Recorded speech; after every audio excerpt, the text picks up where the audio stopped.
Hello everyone, how you all doing? Welcome to another video log. Today I wanted to talk about some books that I've been reading regarding parenting. I'm a new parent. I have a 17-month-old son, and I've been reading a few more books about it. He's past being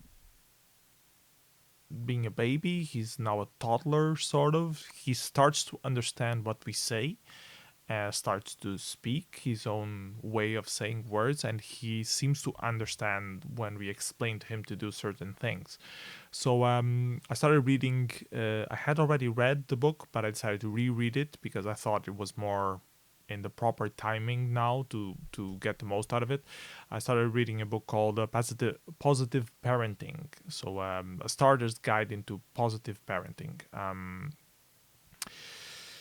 Another book that I've been reading is also called Mindfulness for Parenting, but we'll talk about that in a short while. First, let's go over positive parenting because it's slightly different, even though they are somehow related. So, positive parenting. What does positive parenting say? Positive parenting is against shouting against kids. It's against hitting, striking kids.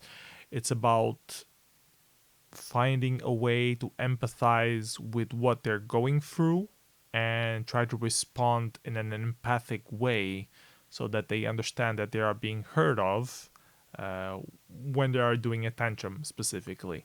Um, Try to empathize with what they're going through and try to verbalize the emotions that they are feeling to let them know that you understand why they are crying, and then try to find drive the child to try to find a way to resolve that conflict without breaking the boundaries of that you have established in some sort. So um, overall, I agree. I don't want to be shouting at my kid. I don't want to strike my kid. But I also don't want him to be doing things that he's not supposed to be doing, like opening cabinets that have stuff that are bad for him, or I don't know, pulling a ladder or something like that. I want him to know the limits of what is dangerous for him and what is not, and that he realizes that when I'm saying don't do that, it's because I have a very good reason for him not to be doing that. Um, I'm going to give a couple of examples on how we've been doing that with my kid and how it sort of changed the way that he was behaving.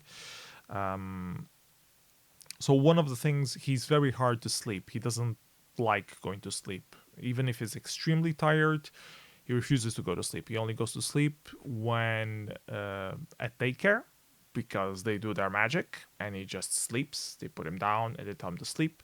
At home, he needs to sleep with his mother. He still breastfeeds. That's the only way we can get him to sleep. And we tried a lot to put him to sleep without that. And some sessions was a real nightmare. And a lot of the times when he was very young, I was the one taking care of him during the day, before we had daycare. And, I tried to follow the sleeping schedule. You have eaten now, you have burped, you are okay. This was before he would walk or play. So, time to go to sleep now. And I tried to rock him to sleep, and he would refuse. The moment he noticed that we were going into the bedroom, he would start crying, would be really hard. So I would have to soothe him a lot, calm him down a lot, rock him. And even if I sat down on the rocking chair, he knew that the rocking chair meant that we were trying to get to sleep. He would start screaming. So it was very hard to get him to sleep. He still doesn't sleep properly. He sleeps because he sleeps with his mother. And at some point, we will have to, remove the mother from his bedroom. He will stop breastfeeding, and how will he sleep then? It's gonna be challenging. And we didn't want to do the let him cry thing, Um, we tried a couple of times, and he would just cry a lot and not go to sleep. And we had read both positions for and against that, sleep training as they call it, and there are some ways that are like halfway in between sleep training. You sort of are there in the vicinity and slowly remove yourself, or every time you try to fall asleep you give him a little less so he learns to fall asleep by himself. It doesn't work with our kid. It just doesn't work. He needed to be rocked down to sleep. Now with daycare, they managed to explain to him that now it's time to sleep. Everyone else is also sleeping, and he sort of gets that. But at home, he kind of misbehaves, and he expects to be with his mother. If he wakes up and his mother is not there to put a breast in his mouth, he will start screaming and try to get up. Not screaming, but crying, whining. I guess it's the right word for that. So that was one issue, and I don't think positive parenting helps in that, or helped so far in that at all. Another issue that I think positive parenting did help is when we were changing his diapers. He also hated changing diapers. On the beginning, as he was a baby, he didn't really notice it. We would just do it. But when he started noticing that it was interrupting whatever he was trying to do, he would get upset and he would not want to go there, and he would start screaming about that. Some of times he screamed so much that we feared like some we were actually hurting him or something. And no, it was just he was pulling a tantrum, just didn't want to. Probably was also teething and had extra pain. He felt like we weren't understanding what he wanted. We just wanted him to get dry clothes as fast as possible so we could comfort him. So I think this is common to all parents. All parents go through this. No one wants to have their kids scream. That's the only way they have to communicate. And we try to relieve them of whatever it is that they are going through to make sure that they are okay and, stop screaming, stop crying. Um, but he was really bad at changing diapers. The method that we started using before we read about positive parenting was actually distracting him while he was changing diapers. We would give him some toy, give him something. He would start playing around. We would start removing clothes and changing diaper and kept distracting him. It took both parents, or used to take, still most of the time takes, to one of them, usually is me, is distracting him, asking him questions about some book or something, while the other parent does the actual change. And still sometimes he still whines a little bit, so it's still hard. But now with positive parenting, we started trying to explain to him what's happening. Okay, you did number two. It smells bad. Wouldn't you be more comfortable? Don't you think it would make sense? It will be quick. Come on. And then we can go back and do whatever it is that we're going to do. Let's just do this really quick, and then we will play some more. Okay? Is that okay? Can you take this for the parent that is waiting for you on the changing room? Can you look at the drawings? And he sort of, I think, is more accepting of a changing diaper. He understands a bit more the concept behind it, why we do what we do, and he still doesn't like it completely, but he screams a lot less, and he never again did that whole tantrum thing that he would just collapse in the floor, crying his heart out because we couldn't comfort him anymore because we tried to change the diaper. And he did that like once. He repeated it another time when he was waking up. And when he did those tantrums, we could just, be next to him, comfort him, and wait for them to pass. That's what I read on the internet. Sometimes kids do that. I guess it's when they don't trust us parents as doing the right thing for them. They mistrust us, so that's why they don't want us to hold them. They just want to cry, and we need to convince them that we'll always be here no matter what. We're just trying to help you. Please calm down. And eventually he returned. The second book that I read, they have very controversial things to say about this, so I will get back to this point. Anyways, still on topic of positive parenting. Another thing that He does a lot is he wants to do whatever he's wanting to do, and if you try to distract him away from it, he will scream. Um, Not all the time. Sometimes he just goes along with it. But since I tried positive parenting on those respects, it seems to be working a lot better. Like I explained to him, I know you want to grab all the magnets from here, you want to take all the things out, but this is not the right.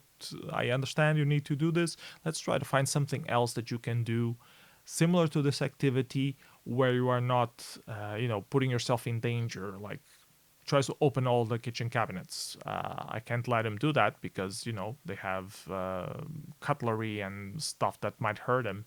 But there are other drawers that I can let him open and explore safely. So we try to redirect him, or be around him as he explores and explain, don't touch this because this is bad for you. You can touch this. It's not a toy, but you can see what it is. We can let you hold it, but don't bang it around. This is not toys. So we try to explain that, and I think it's been working relatively well. It's not like bulletproof. He still tries to open everything and touch everything. That's what kids do. They like to explore. But I think he's a lot better in that department. He's also smarter, as days go by. He gets smarter, so I think that also helps in some shape or form. I know that at some point he will start trying to trick us into things, and that's where I'm a bit more worried about if positive parenting really works or not.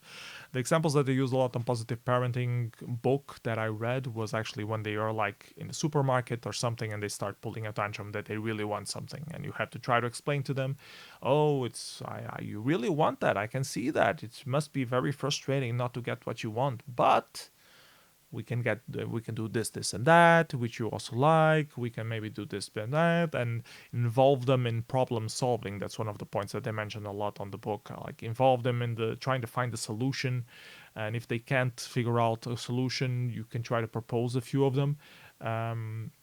So yeah, try to use that, and just not only for tantrums of trying to get what you want, but also in terms of aggression and doing the wrong thing, like hitting or throwing stuff, things like that. Try to explain in those senses. Another issue that we have with our kid is eating. When he's eating, um, he eats very well. He's picky about some stuff, like I don't know, beans, for example. But overall, he eats very well. He likes to eat most of everything, and he always asks for more. So no problem in feeding him. He will sometimes misbehave when he's eating, and sometimes he would scream, and we started understanding that it's that misbehavior at the end of the afternoon is mostly because he was starting to get tired and didn't sleep properly his nap time. So that comes into effect.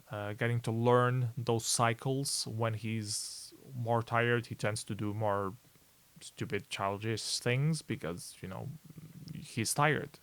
He gets more cranky or crankier more easily. Um, but things like food that he doesn't want, he throws to the ground. We want to avoid that because it's a waste of food. So we try to explain him, but he still does it. He does it a lot less often now, but he still does it. Like today, he threw two apples down. Christina was giving him one apple, and it must have had something that was a bit weirdly tasting on the other side of the apple, so he associated that with the apple. So whenever we tried to give him another piece of apple, he would throw it down. Probably tomorrow he will eat apples just fine, but today specifically he was throwing pieces of apple to the floor because he didn't want to eat them. He takes them into the hand and then throws them to the floor. Like, why do you take them to your hand? If you don't want to eat them, just say no, and it's fine. So things like that. We try to explain them, and I think overall he's starting to understand that. So in that sense, I think positive parenting kind of works. I don't think it will always work. I'm a bit reluctant, doubtful that it will work when they start wising up that they can do, big tantrums and try to get what they want. Um, but I could be wrong. Maybe it's the more you use positive parenting on them, the better you get at, diagnosing what's wrong with your kid and, misdirecting him or redirecting him the right way, in a positive way, to resolve his issue. And I guess he also becomes a bit wiser with it, and doesn't do as much trouble. That's what I'm hoping for. I was raised being spanked when I misbehaved and getting a timeout, and so I don't know. And a lot of the things that I got punished for, I don't remember what I did. I only remember that I got punished. So that makes me believe that it doesn't really stick with you. You don't associate the punishment with what you did or that you misbehave. You just learn to fear that you should not be doing the wrong thing. And I don't know if that's a good thing or a bad thing. I mean, obviously, you shouldn't do the wrong thing, but it would be much better that if it came out of understanding why, instead of because you'll get in trouble if you do. That's my belief. I don't know if the kids have the capacity to understand that at young age. That's my fear. Uh, but well, we have to educate them, I guess. Anyways, we're trying this positive parenting thing and seeing how it goes. So far, it went okay. A few times I had to raise my voice, not for him not to open, like for example the dishwashing cabinet. We don't want him opening it at all because it only has dishwashing and plastic, and it has nothing for him to play there. Anything that he plays with there is going to be bad for him. We don't want him to touch that cabinet at all. We don't have the luxury of putting everything on the unreachable locations. We tried one of those things to close the doors, which I also believe is not the right solution. And the one that Christina got also didn't work. Like he just yanked it out. So whatever. There are other solutions though, but I don't think locks are the right way to educate. At least not at this point in time. I don't think that. But we'll see. Maybe if he keeps doing wrong things at this point in time, I think we should, when he is exploring, we should be with him. And as he starts maturing and understanding what he's actually doing, we should be explaining to him why doing this is bad. I, for example, managed to teach him that touching the books here on library is bad. I tell him, you have yours. These are not yours. These are not for you. And I did that a few times whenever I try to pick them up. And now when he looks at them and I say, no, these are not for you, and he goes away. So maybe I got lucky. I don't know. But it seems to be working. He seems to understand that these books are not for his age, and he has his own, and we gave him his own, and he can do whatever he wants with his own. I explained to him what he's doing when he's destroying, and when it's like he's trying to. We have it by layers, the books on his bookshelf.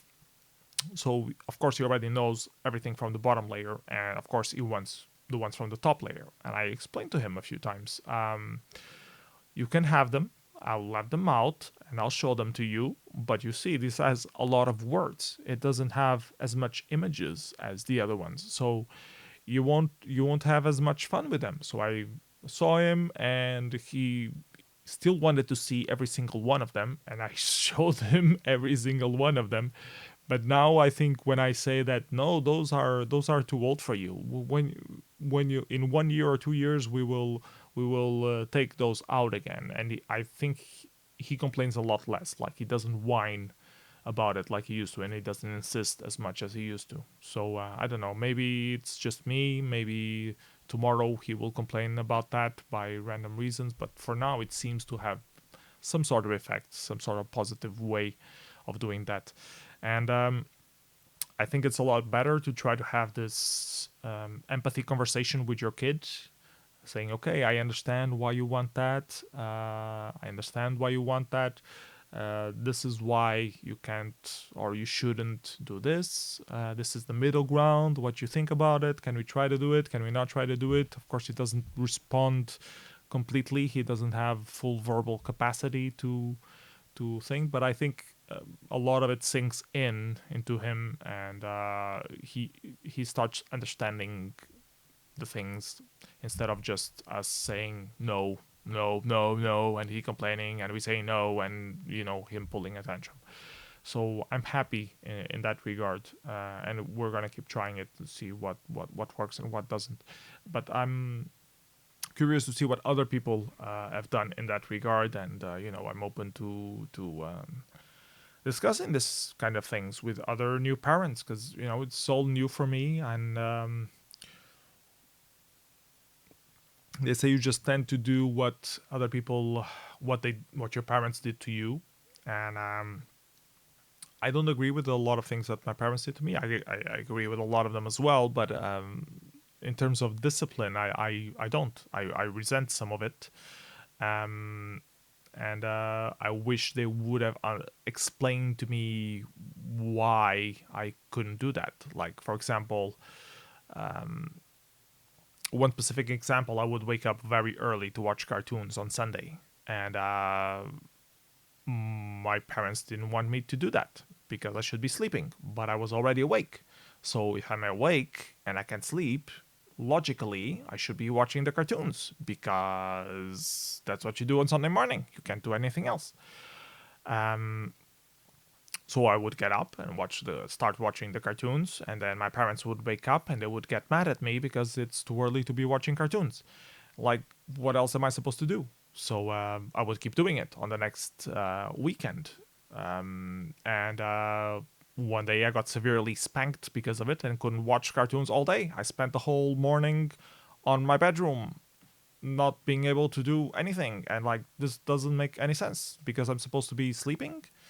I'm not sleeping. This doesn't make any sense. And I just resented my parents for that. I didn't understand the logic, because if there are cartoons playing and I'm not sleeping, what's the problem with watching the cartoons? And that's just one example. There were other things in my life that I remember like that didn't make sense, and I wish my parents had explained to me. But they did the best that they could, and I don't resent them in that way. But I wish I would have been raised differently, and I would like to try to do differently with my kid. Will that have better results? I have no clue, but I guess we will find out. Anyways, the other book that I also been reading is called Mindfulness for Parents. And for those who don't know what mindfulness is like a meditation sort of thing, a breathing exercises sort of thing, but being removed from the Buddhist religious aspects. And a lot of psychologists have studied it, and concluded that it can be good for everyone to be more in touch with the moment of now and your real body and your real emotions. And doing breathing exercises and meditation helps you be more in touch with yourself, helps you have time to think about you and your past and what's happening, and be more in touch with the now, instead of freaking out or having anxiety attacks or depression and stuff like that.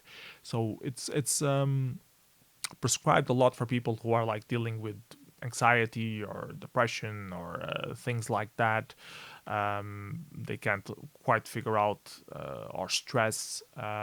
It helps you get more grounded, get more in touch with yourself, your emotions. A lot of people suffer from these things because they're not connected with their emotions. They have them, but they don't accept them. So they try to fight them instead of embracing the emotions. And mindfulness covers that. That you should be embracing the emotions that you have, even if they're bad. Maybe especially if they are bad. Not just embrace them in a negative way. Like if you're depressed, not just be more depressed, but acknowledge that you are depressed and try to figure out why. And if you already know why, try to figure out that there's a way behind it. Think about it. There are other things to come. The future is still open. Things like that. That's the overall ideology. So the book that I was picking up specifically is about how you can apply these concepts to children. And it focuses a lot on the beginning of the book on how the first 2 years for a child is very important in defining how they will see. The attachment that they have with usually the mother will define what kind of person they will be when they grow up. If they are extremely attached, like if the mother, the moment you start crying, goes there and responds everything immediately, they will be very grounded emotionally. They will accept that they will learn to trust other people to come and resolve their problems. And so in the future, they will be more trustworthy in terms of relationships to other people, and be more in touch with their emotions and empathic ability. And if you don't have that attachment at all on those first 2 years, like orphans, people who are left in the crib crying all time for months on end, uh, they switch something in their heads that they can't trust humans anymore. Your mother isn't coming to help you. You need to fend for yourself. No use crying. Crying is useless from this point forward. So you sort of turn into a psychopath, pretty much. And there were studies made by this. This book references this. This has been mentioned on other books. I don't think it's as clear cut. Like you do this on these 2 years, and then you will undoubtedly become a psychopath. Or you left your child crying once through the night, and now he's gonna turn into a madman. I don't think that's as clear cut. There are I understand why the first 2 years are very forming, but at the same time, I think a child's sense is also very malleable, because you yourself, as a grown up, are also malleable to change. And I know that firsthand because I had depression. I had a decent childhood. Then I became depressed on the teenage years. I was like in suicide risk, pretty much. I thought of suicide, how to do suicide, how to kill myself, and stuff like that. And like the future was useless and that kind of thing. So, and the whole, and this is the interesting part with mindfulness, because I think the process that I found to overcome my depression and come in touch with depression and how to deal with that was very much a meditative process. Like understanding that you are depressed, why you are depressed, why the spiraling is spiraling down, and why you should break it. It's easy to keep riding the spiral downwards, but there's more to life than that, and you're still young, and you should, there's more stuff that you can do. And I'm happy that I did that, because otherwise I wouldn't be experiencing a kid now, for example, and other things that happened in my life that were quite exciting and interesting, and that I cherish, and that's why I'm still alive. But I think that I still also have or had problems with stress and anxiety, but when I applied the taking some time off to rethink what I'm doing with my life, it helps a lot, or it helped a lot in a lot of those instances where I did that. And I think that's a similar thing to the mindfulness thing, like trying to find the now, grounding yourself, trying to find your emotions, becoming one with your emotions instead of reacting based on your emotions. Try to understand where they're coming from, embrace them, try to empathize with the other side when it comes with discussions with other people. Empathy goes a long way in not letting yourself be influenced or swayed by emotions. Because usually when you are discussing something, or when there's some sort of issue,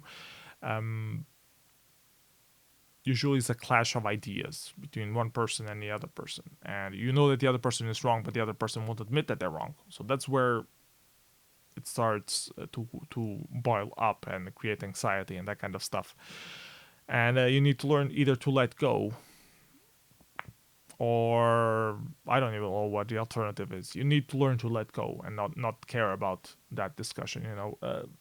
You shouldn't spend your whole night discussing something is wrong on the internet. You should go do something productive with your life, and that's I've been trying to follow that motto for a while.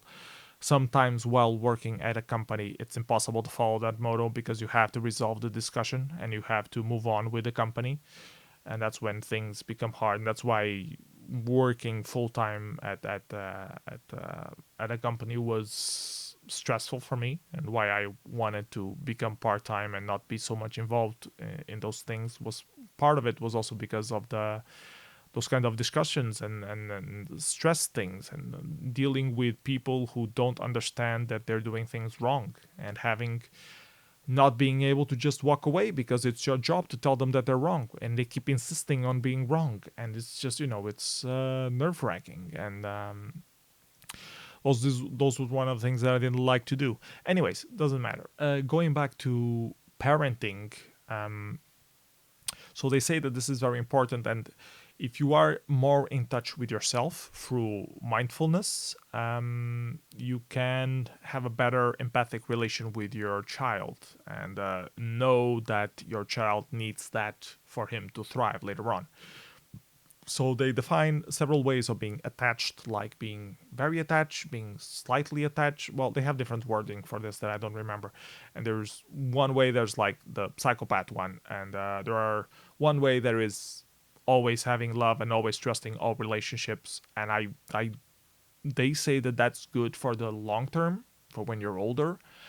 I don't see how that's gonna work for when they're older, because if you trust that everyone is gonna come in and save your day, that's not gonna happen. That's not how real life works. It's good that you're open to relationships.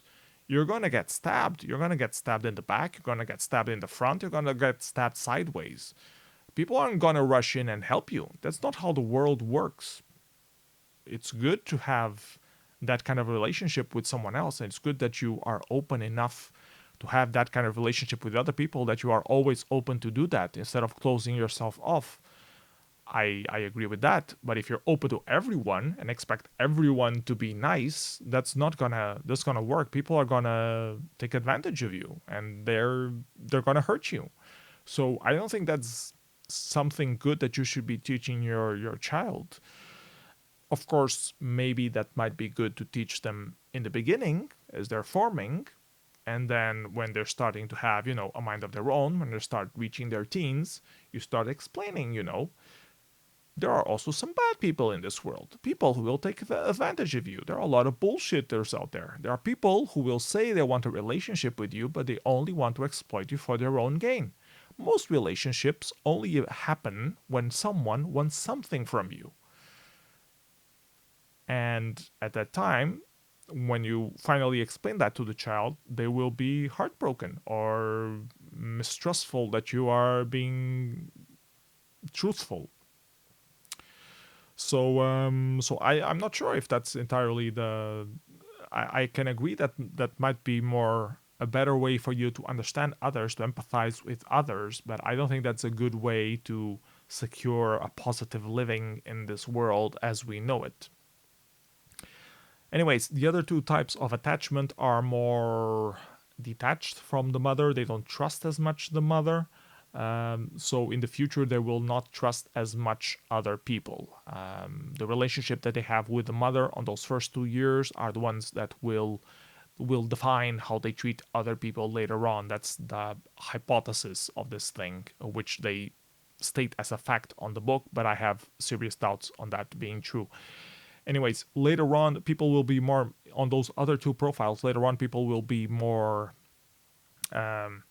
doubtful either of themselves, not trusting themselves that much, or be not trusting of others that much. And those are the bad traits that you should avoid. But I think some of those are actually positive traits for tackling the world. So this is where I start having doubts on what would actually be good for a child. First, I don't think it's true that the child has like these 2 years and this will define his personality for the whole That's not true. I think they might be very defining, that's true, but you will always be shaping them throughout the years. And maybe I'm biased because I had what I feel like was a happy childhood in the beginning, and I only started becoming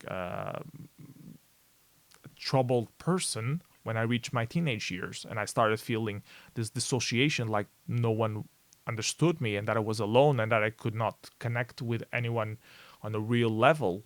I felt like I didn't have any real friends, and no one really understood what I was trying to say or do or interested in, which is weird. You expect at least your parents to understand what you're doing, and I didn't feel that. I just informatics engineering. My parents are not informatics engineer. They have no idea of electronics, informatics. It's normal that they don't follow this world. So I was expecting the impossible, obviously, and it was hard to make relationships with other people. And for a teenager, that became overwhelming for me. So, anyways, what I'm trying to say is that it can feel like in the beginning, it's very easy for you to be doing this kind of trusting on other people and be that kind of person and then change for one reason or another and then reverse change, you know? And I think that's possible. Even if it becomes one of your main traits in your personality, you will be always be able to acknowledge that that's your main trait and that you can work significantly into changing that. That being said, I see a lot of people who don't acknowledge these things, and maybe it's because they didn't go through the meditative resolution process that I went through while dealing with my depression. I don't know. Most people that I meet and talk with and get to learn, they are like on this path, and you explain to them you're on this path and why aren't you doing this or that if you clearly know that that's wrong, and they insist on being on that same path, or they're lost, they don't know what path to take, and they keep choosing this one one day and the other one that way, and they have anxiety problems, but they know why, but they can't deal with it. And I've seen a lot of people like that. So in my head, I'm thinking maybe this whole mindfulness thing is actually accurate. Maybe they were fucked up in the first 2 years of their life, and they're paying the price now. They can't relate to other people, and they're extremely insecure. Despite them knowing that they are these things, they can't overcome them because they're not in touch with their own emotions and empathizing with other people, or empathizing with their own inner self. So I don't know. I think meditation can be useful in that aspect. I don't think the first 2 years are like completely binding. But it's definitely a very interesting topic, and I'm scared that I already wrecked my son because I left him crying a couple times to try to force him to sleep. Or that one time when we tried to change his diaper and he screamed his heart off, and we kept trying to do the diaper instead of holding him. I'm scared that we might have done some unreversible damage to him. I don't think I have. I don't think we have. But that worries me. I don't want to hurt my child in that way. I want him to be the best he could be. But is it really giving him total, complete, unconditional love all the time, never telling him no, and not letting him cry one single moment? Is that really the best thing for when he grows up and notices that everyone else is not doing that? Won't he just get clingy, or feel as a betrayal that we didn't educate him properly into the reality of life? I wonder about those things. Also about the attachment thing. They say about the attachment to the mother. Most kids these days go to daycare immediately. So what the hell attachment are they talking about? Maybe we have a lot of experts on daycare, or maybe that's why a lot of the kids nowadays are fucked up with depressions and anxiety for not being able to get a job or the right job. Could that be explained? What about the parents who are first parents ever and don't have any knowledge whatsoever on how to raise their kids and just let them cry their hearts out? Do all their first children become psychopaths later on then because of that? I don't think so. But there are a lot of crazy people out there, so maybe it is. I don't know.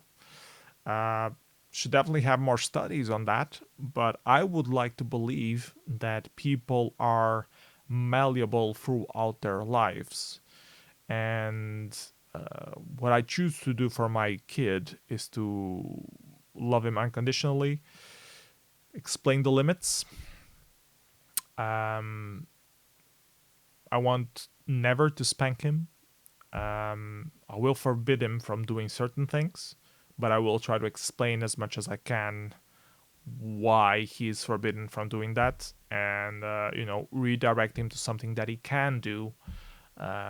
Meanwhile, and hope that he's a happier person because of that. And yeah. Anyways, would love to hear what you guys think about this whole positive parenting and mindfulness for parents thing. Let me know your comments below, or if you want to have like a discussion session at some point, like a video call, that would be cool to have as well. So yeah, that's the video I wanted to do. 40 minutes, damn, it's a very long vlog. But I think it's worth it. I think it was something that I've been thinking a lot about, and Christina hasn't read the books yet, so I can't really discuss everything properly with her. I briefly mentioned these topics to her, and we've been having a few of this kind of talk. But it would be interesting also to hear what the other new parents out there think about this whole thing, and tips, uh, constructive criticism, whatever. Anyways, thank you everybody for watching the video to the end. See you next video. Bye bye everyone. Take care.